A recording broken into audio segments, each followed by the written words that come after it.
was there, Ronnie was there, and Jimmy and Richie, and he heard me playing Hammond through probably about 8 walls. I was not shy, and sent actually Jimmy Bain over to ask me if I wanted to try out with the band, audition for the band. Musically, we were on the same page. I mean, everybody. Jimmy was kicking ass on bass. Cozy was a monster.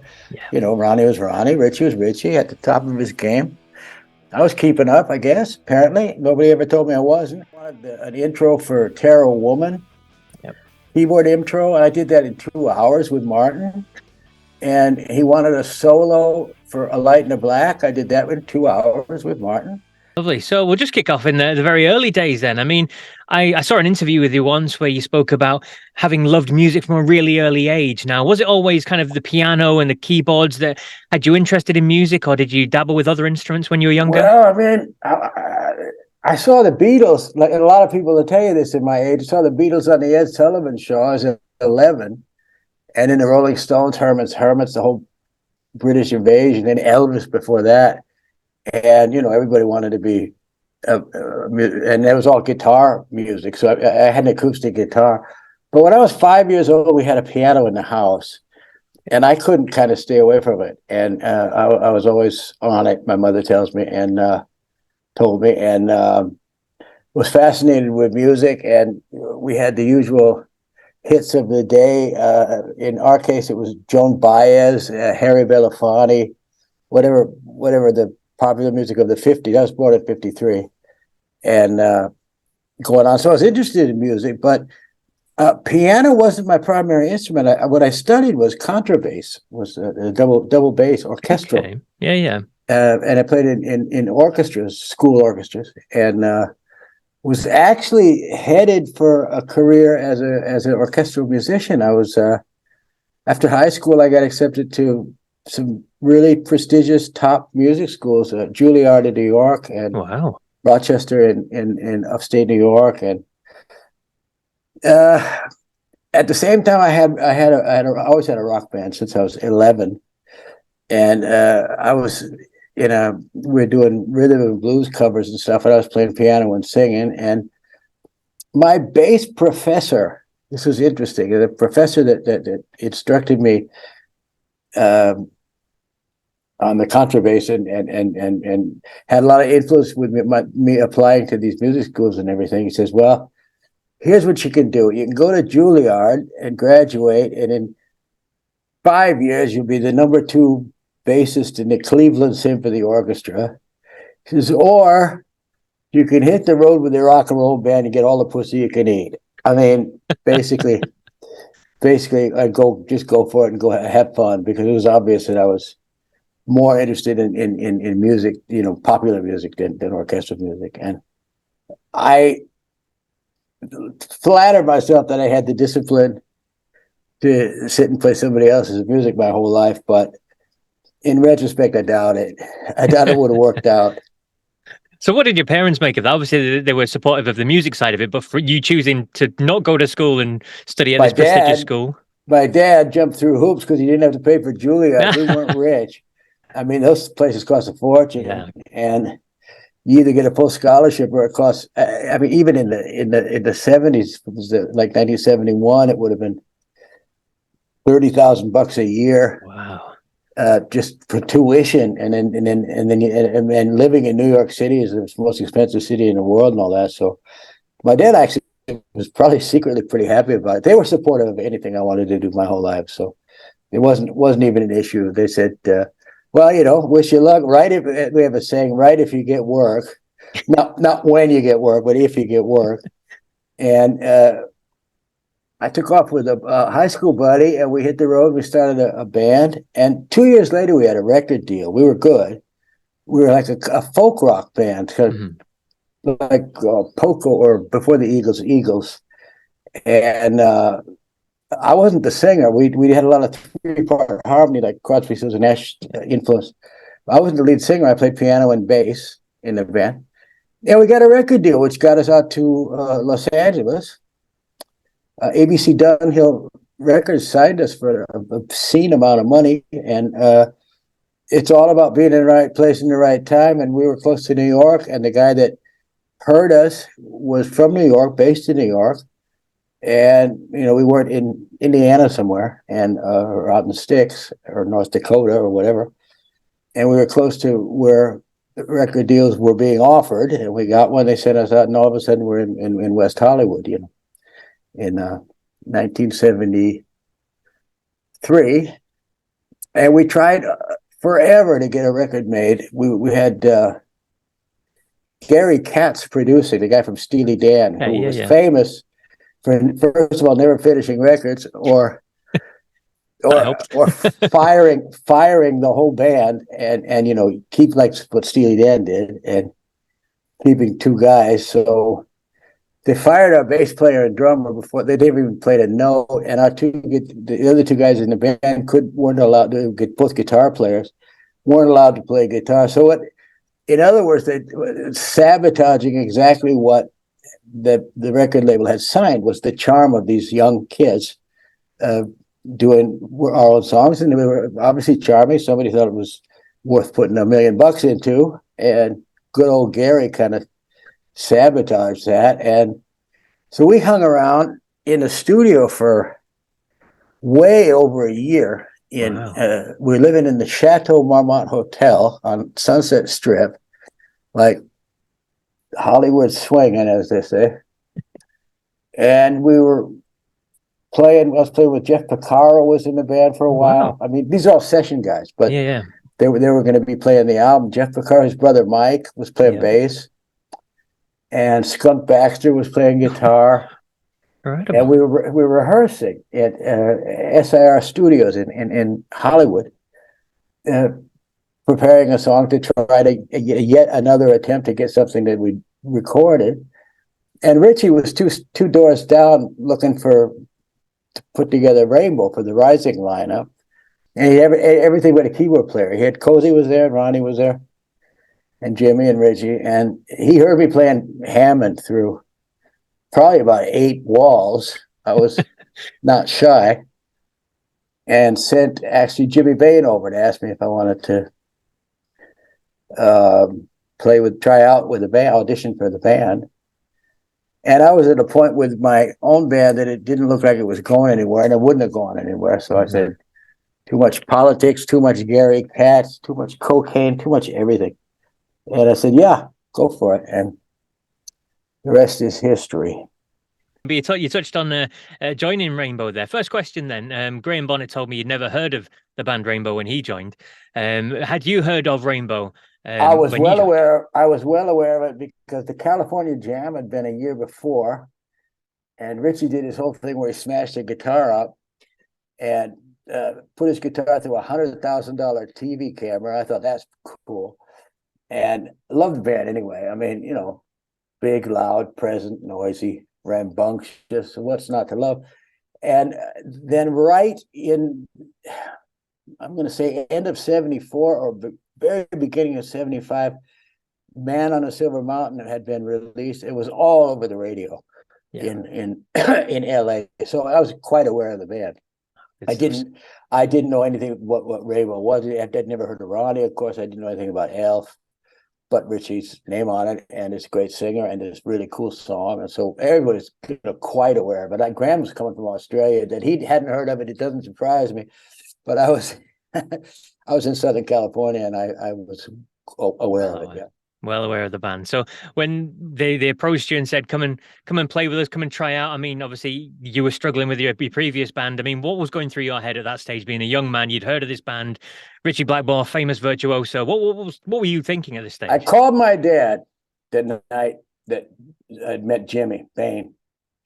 I said, "Hey, guess what, Pop? I'm going to be a rock and roll star." And he said, "I thought you already were one." And I said, "No, I mean a real one."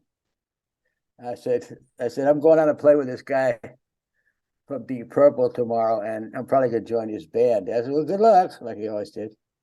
"Right, if you get work." And so I mean, it was pretty exciting, because it's not that you give things a lot of existential thought when you're a teenager, or I was maybe 20 at the time. I mean, it's just take it like it comes, but it always seemed to come, without me making any immense effort or to push things or find things. The universe seemed to be blowing things in my direction that all I had to do was reach out my hand and grab them. So that was one of them. Incredible stuff. And what stage were the band at that point? I think you said Cozy was there already. So had they Everybody, started work on the new everybody was record? there. Everybody was there, and we had Richie had tried. Like, I heard stories. I didn't know these people, but I knew of them. I know that the guy from the Vanilla Fudge had auditioned, and the guy from Mark Roxy Stein. Music, Eddie Jobson, had auditioned, and some Italian guy. But all the Hammond guys had like audition and synth guys, and he didn't like any of them. And so I had never played hard rock music, but I could bluff my way into a convent as a cucumber salesman. And I was kind of bluffing, but it's loud, it's rough, it's heavy Hammond. I was aware of what Rick Wakeman was doing, and obviously aware of what John had played before. Made in Japan was all over the place, too. So I knew what he was kind of looking for, like a little bit of fake classical, really loud with a little prog touch. And the first stages, we went right on the road. We rehearsed for a while, and we did, I think, 9 or 10 shows in America. And not everybody knows this, but these are all like on YouTube. Actually, they're all bootlegged. Every single show we ever played. We played in Canada, we played in New York, we played in Detroit, we played in Florida, we played in Texas. I think we played 9 shows anyway, just to like warm up as a band. And after which we went to Munich and into Musicland Studios and did Rainbow Rising. Incredible. In about 10 minutes. Wow. I love that kind of throwaway. We just did Rainbow Rising. I mean, one of the greatest albums of all time, still revered today. It's still up there. That surprises me. I mean, that amazes me that's I mean, the respect that album gets 50 years later, nearly 50 years later, is astonishing to me, and that's great. Fantastic. And in terms of the record itself, I mean, was it the sort of thing that Richie just came and said, "This is what we're doing," or was it a band process, or how did that kind of thing work for that record? He never told me what to play. He never told Cozy what to play. I think he sat with Ronnie. I wasn't there.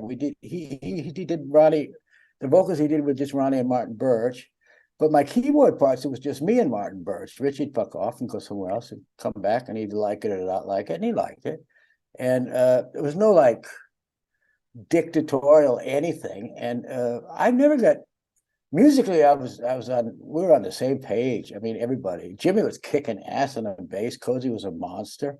Yeah. Ronnie was Ronnie. Richie was Richie at the top of his game. I was keeping up, I guess. Apparently, nobody ever told me I wasn't. And it was like rolling off a log. It was musically speaking, getting the music part done was, like I said, we made it in 10 minutes. It was no sweat. I heard later that there'd been some discussion about, and there always is, about the vocal melodies and exactly that, they probably spent the most time getting the vocals right. Mm-hmm. But the bottom tracks, we'd do 3 a day and come in and do the keyboards. He wanted an intro for Terror Woman. Yep. Keyboard intro, and I did that in 2 hours with Martin. And he wanted a solo for A Light in the Black. I did that in 2 hours with Martin. That was one time he had made a suggestion. I played it in a high kind of your usual mini-moog register, which is like up at the top register. He says, how about if you do something, how about a 12-string? How about if you do something in a lower octave? I said, that's a great idea. So I did.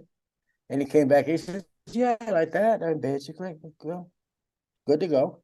So no sweat. The music was not the problem. There weren't any problems. So the music was not the problem. Music was like effortless.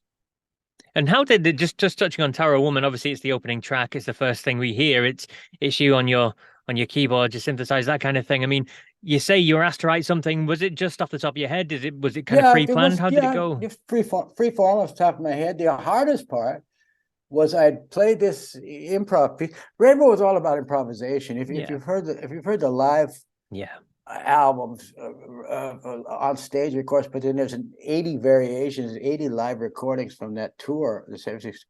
I never played the same thing twice, and I still haven't to this day played the same thing twice in my life. I don't learn parts, and the tricky bit was getting something that I liked. And the tricky bit, because we didn't work like these days, you'd work with a click track, Yeah. or some kind of metronome or a drummer or something. It was just free form, loose time. The tricky part was doubling it because it was too many moves. And that's what took the most time, getting the first mini move with a little melody in it. That was easy. And then Bert said, why don't we do a little? I said, I know what you want. And he said, so putting the second one, and that took the most time because there was no pattern. I just had to like read my own mind and get it, but we got it. It was about 2 hours. Wow. Phenomenal stuff. And as you mentioned there, I mean, you were with the band for, I think, about 3 years, weren't you? Yeah, And the music yeah. wasn't the problem, but the other side of it. I mean, you're a bit younger than the rest of the guys. I mean, how was that dynamic? Well, me being oblivious, it wasn't really much of a dynamic on as long as we were playing, everything was cool. If we weren't playing, I didn't really have much to say to anybody, except for Jimmy. Jimmy and me were buddies, and Ronnie and I got along really, really well. But we were like the Americans, and this band was I mean, Ronnie and me, and this band was very much Americans against the Brits, as it were. And Cozy and Richie were an ultra British. And Ronnie is from upstate New York, and I knew Ronnie before I met him. I knew him. I mean, this is like an American guy, and he's older than me, but still, he's like an uncle. Yeah. So we got along fine. The dynamic in the band, I mean, show up, do your job. I mean, I got fired a couple of times, and then hired back. And the third time, I just had enough of the nonsense. I just left in the middle of the Long Live Rock and Roll album. There was some shenanigans. I just hit the road in the middle of the night and got out of there. There you go. You mentioned Ronnie there. I mean, absolute legend, iconic voice. I mean, not a voice like it in the world of rock. I mean, what was he like as a person and someone to work with? And what was it like watching him on stage when he was belting out I these think I was classics? there the first time he threw the devil horns. Ah, Actually, I wow. think I was on stage. I'm not sure. I mean, a lot of people will say that they've been that they were the first person to,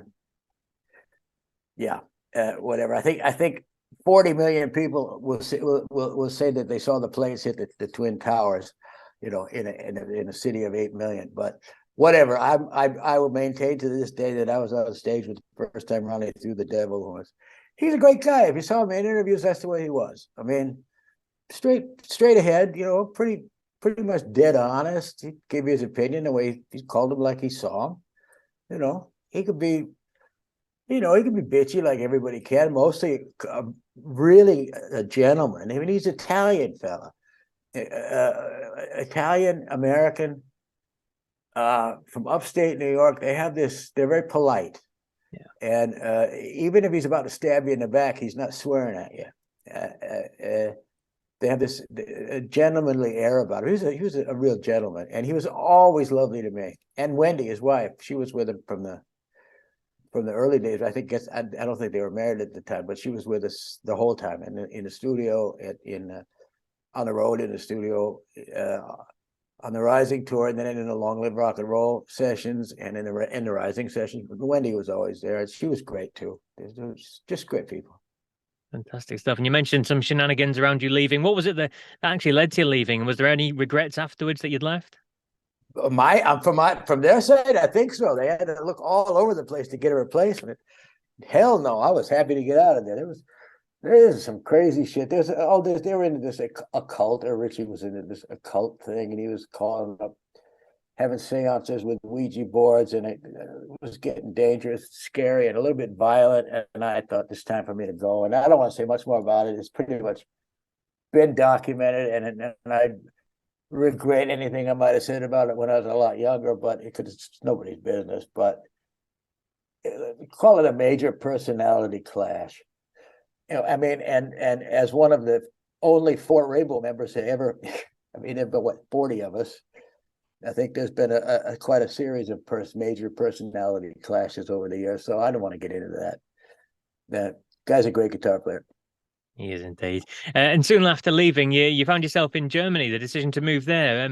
Many would see that as an unusual move. What inspired that?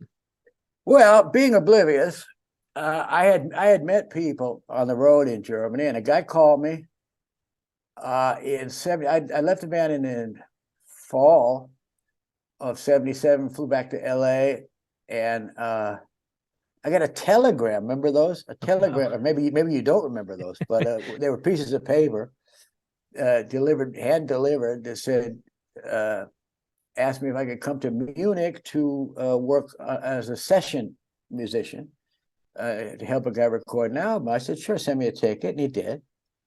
And I loved Europe from the minute I saw it. It was like going to Mars. I mean, it was, especially for me, I was not well traveled, and then we had done a world tour, been to Australia, saw Japan, saw Europe, and I loved Europe. I loved Germany, and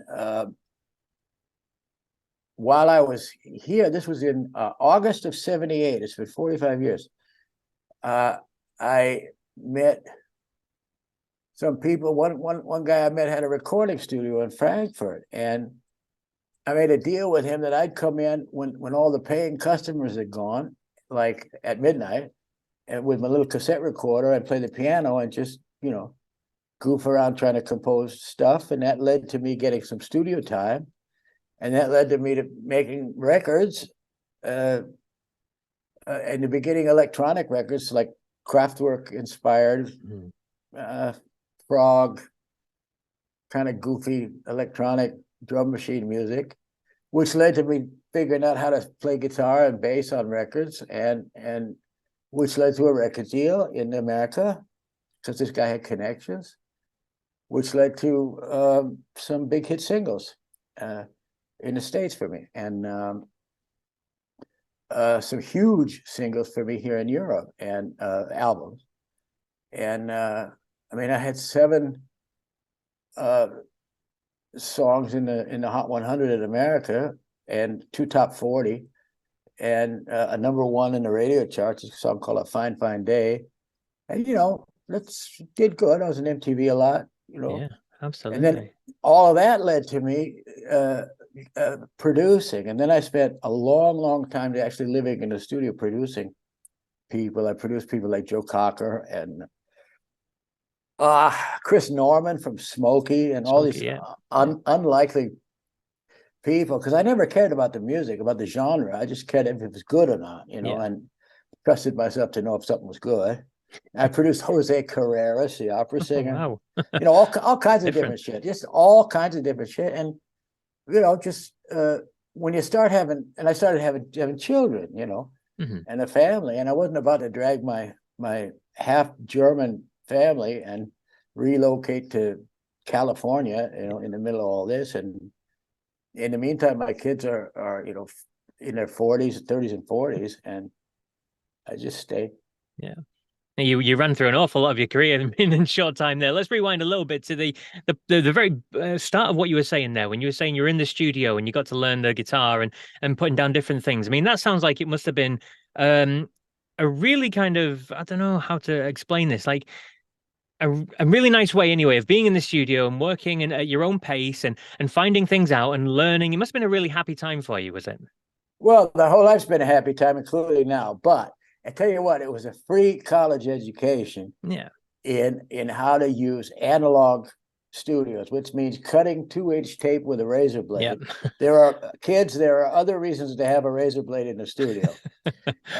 The second one being cutting tape, and real analog tape, and then gluing it together, and Yeah. learning all the stuff, learning how to engineer what all those dials meant and all those patch cords did, and then everything, and how to mic up a drum kit, and how to mic up a guitar amp, and how to stack vocals and record. And I learned all that like a free apprenticeship, at the same time having the luxury of having enough early success that it was actually making them money. I wasn't costing anybody any money, and I was actually selling records and writing songs for other people.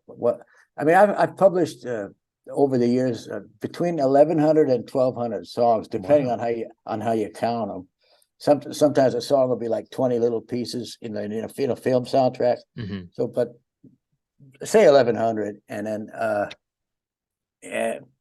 just writers write, and I'm a writer, and you just write and write and write. And sometimes I do 2 a day, sometimes I do 20 a month. So, for years and years and years, I lived in the studio. Phenomenal. And it sounds like I'm saying it casually, and I guess I am now.